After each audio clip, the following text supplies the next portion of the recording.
Good day and welcome to the Best Talk series presented in the Faculty of Business and Economic Sciences at Nelson Mandela University. My name is Hendrik Lloyd and I'm the Executive Dean of the Faculty of Business and Economic Sciences. And it is my distinct pleasure and honor to welcome you to our Best Talk series. This series is a new initiative within the faculty and it takes place on a monthly basis. The purpose and objective of this Best Talk series that every department will present a series of lectures on a monthly basis so as to showcase the various levels of expertise as well as fields of interest to the wider university and external community stakeholders. In that way, we can showcase our faculty and we can also introduce new contemporary topics and views on topics every month. I wish that you would join us every month for these talks and that you would enjoy it with us. I thank you.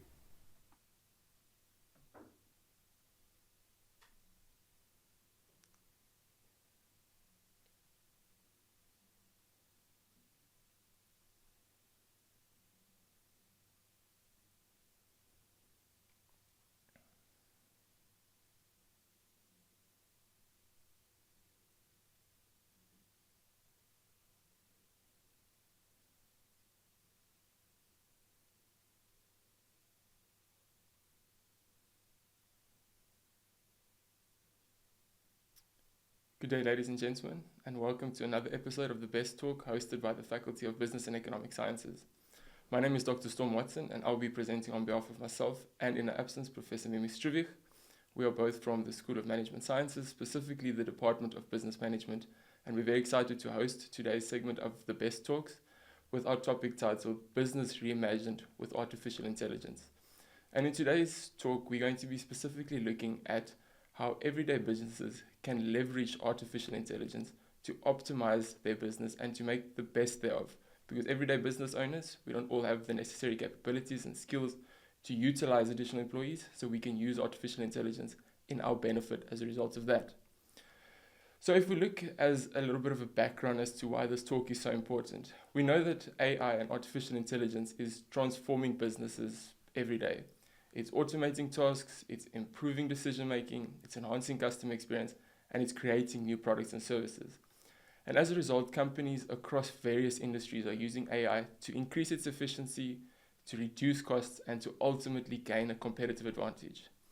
Now, if we look a little bit further and we look into the future, we can see that in the future, AI is expected to become even more integrated into business operations. It's going to help support complex strategic making. It's going to help us automate complex workflows and enable organizations to develop new and innovative products and services to further develop their competitive advantage. Now, if we look at artificial intelligence and if we look at business in general, we know that businesses have always evolved. Artificial intelligence, yes, it is something new and it is something big, but we need to look at it as the next step in business. Because if we look at the first innovations, which is that of the early transportation innovation, we know that businesses transitioned from horse and cart to motor vehicles, which ultimately revolutionized the movement of goods and people. Then we moved over to office technology evolution, where we went from typewriters to computers. And then our office tools advanced our operations, it increased our profitability, and it extensively improved communication within organizations. Then we moved over to the digital and the cloud era. This is when the internet and cloud computing transformed data storage and accessibility exponentially, ultimately helping us to expand our business capabilities worldwide. And then we are today, where we get ourselves in the era of artificial intelligence, or artificial intelligence emergence as we refer to it.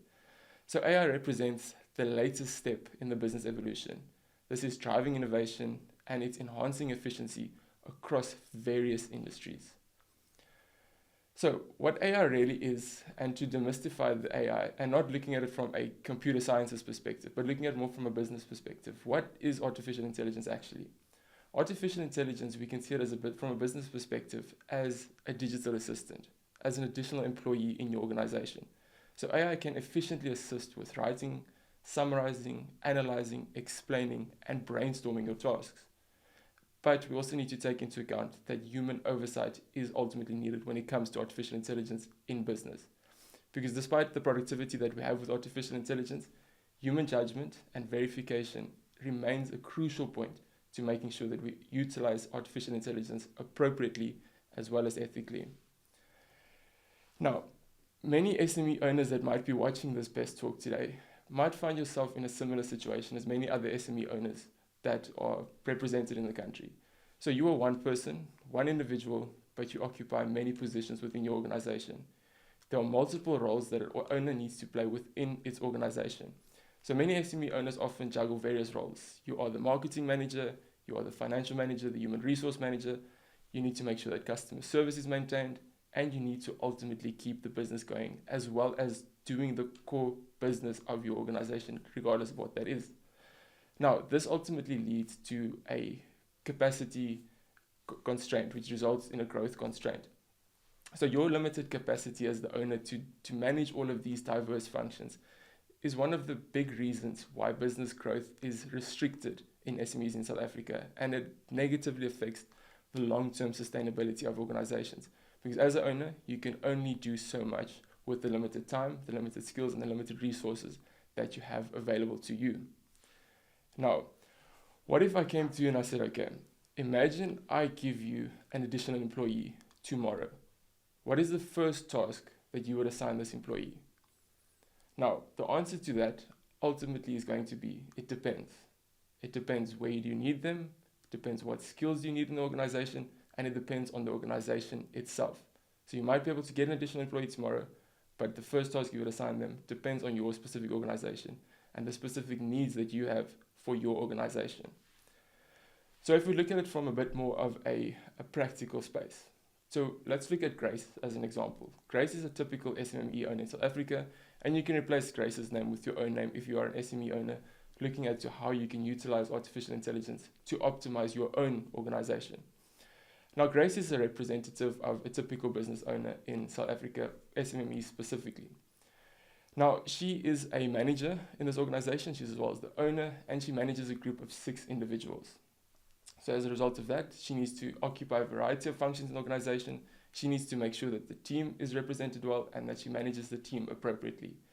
So what Grace ultimately wants to do is she wants to see how can she utilize artificial intelligence in her everyday business to leverage the technology to help her to boost her productivity, as well as how it can be integrated into everyday experiences that she has.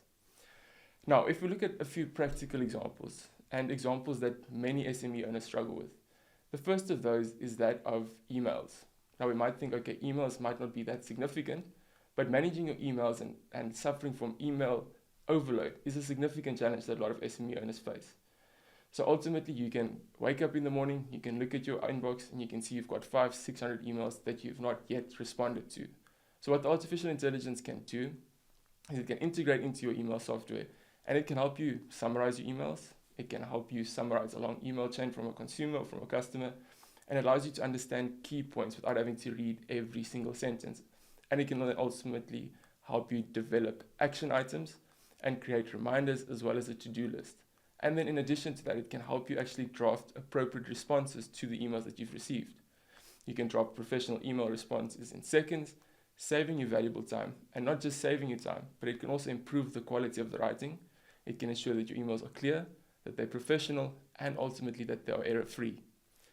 But if we look at it from a more business perspective, we can see AI in your AI email analytics is actually something that we can utilize as business intelligence, because you can turn your inbox into actionable business intelligence that you can utilize to optimize your organization.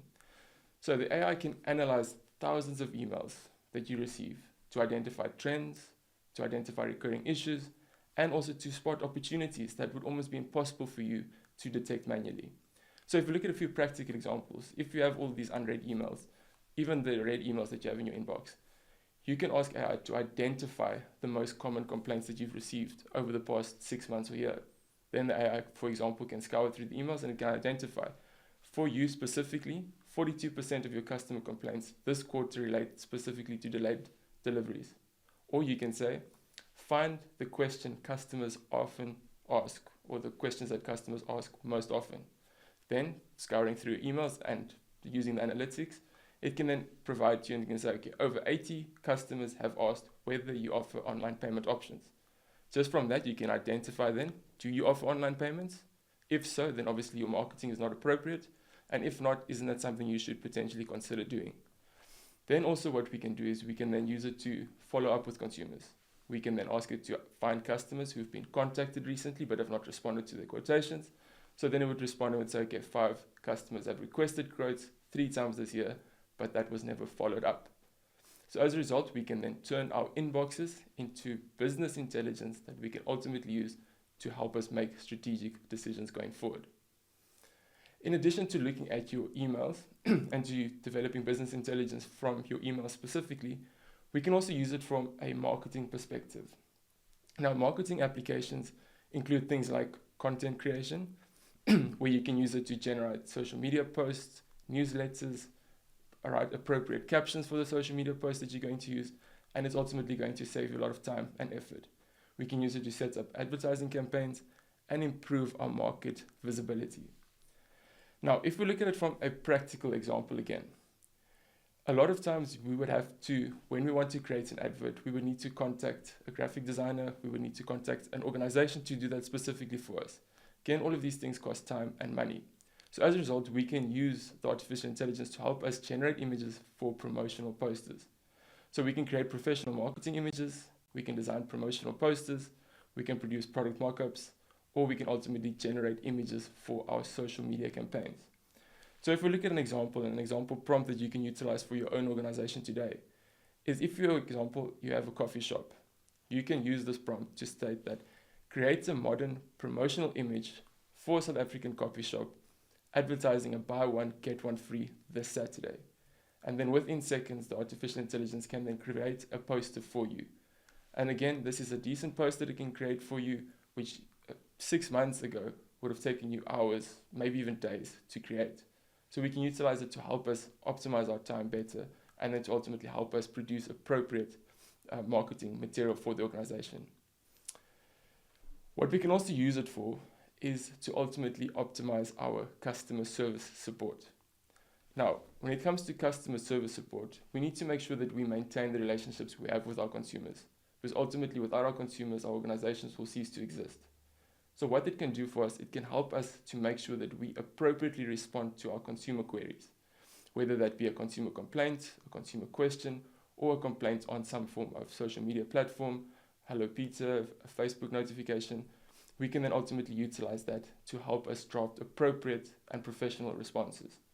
So AI can help us transform customer complaints into a professional and empathetic draft response quickly and efficiently.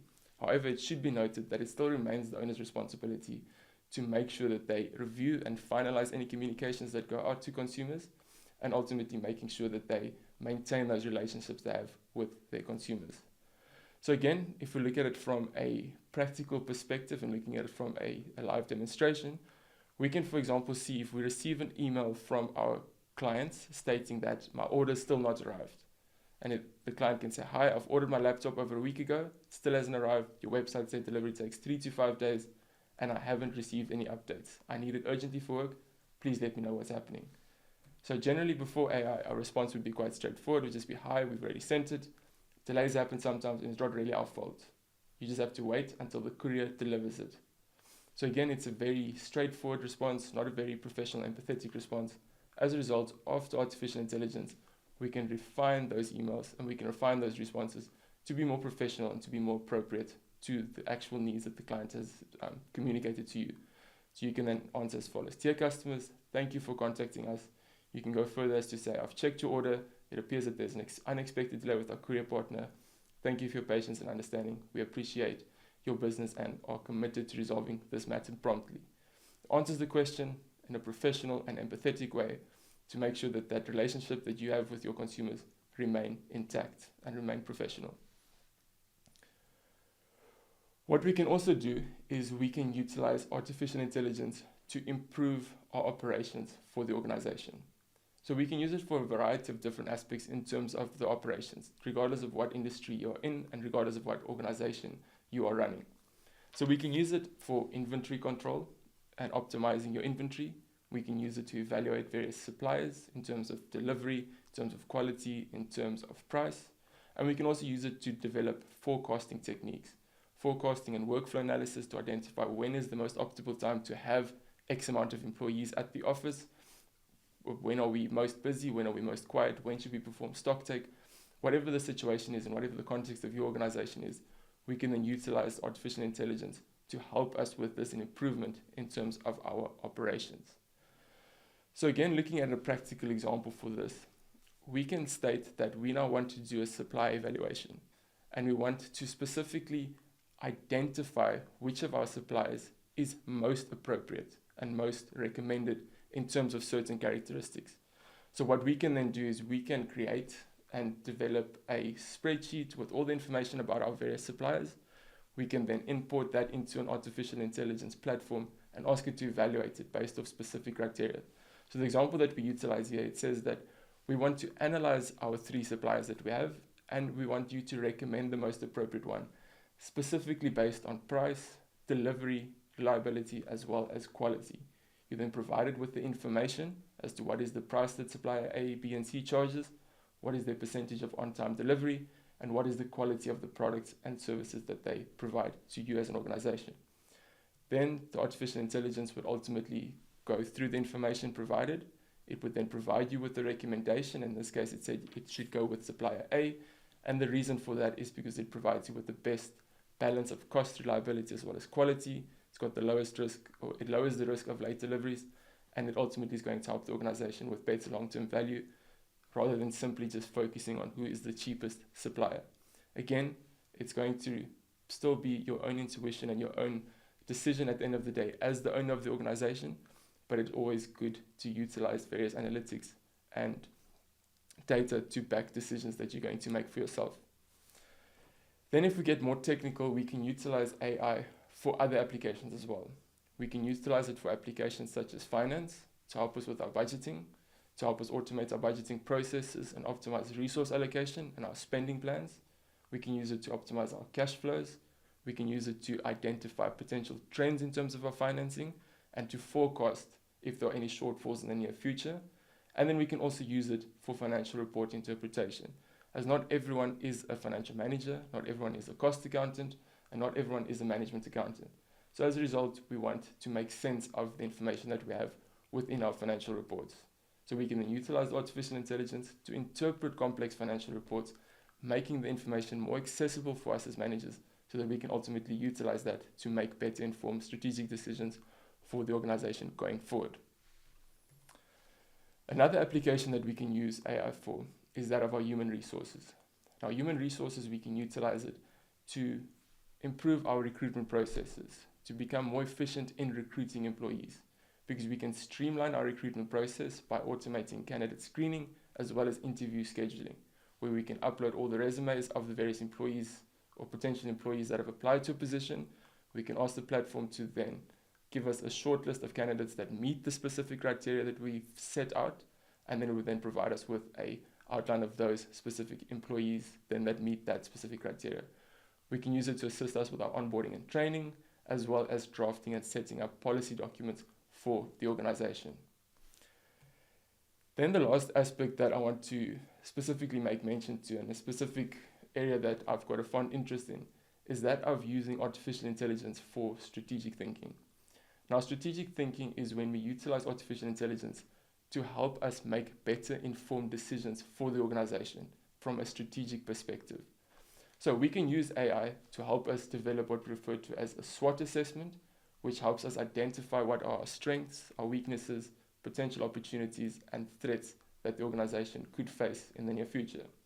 We can use it to analyze our competitors and our customers, and we can also use it for strategic planning purposes to help us more effectively and innovatively plan for the organization's future.